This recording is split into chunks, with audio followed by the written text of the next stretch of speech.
पाकिस्तान और न्यूजीलैंड के दरमियान दूसरा टी20 मैच लाइव शुरू है। पाकिस्तान टीम ने टॉस जीतकर पहले बैटिंग करने का फैसला किया है। अगर आप भी ये मैच लाइव देखने के लिए इस वीडियो पर आए हैं तो आप बिल्कुल ठीक वीडियो देख रहे हैं। सिर्फ एक छोटी सी वीडियो आप मुकम्मल आखिर तक देखें और उसके बाद सारा मैच लाइव एंजॉय करें बिल्कुल मुफ्त में, और वो भी आसान तरीके से। उसके लिए सिर्फ आपने इस वीडियो को लाइक करना है, उसके बाद चैनल को सब्सक्राइब करके बेल आइकन को ऑल पर क्लिक कर देना है ताकि इस सीरीज़ के सारे मैच आपको लाइव दिखाए जा सके।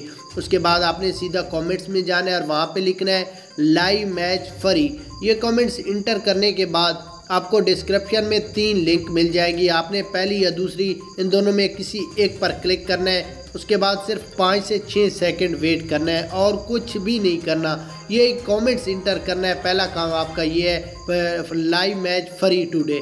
ये कमेंट्स इंटर करने के बाद 5 सेकंड वेट करेंगे तो स्क्रीन के सामने आपके लाइव मैच चलना शुरू हो जाएगा। आप बिल्कुल आसानी के साथ सारे मैच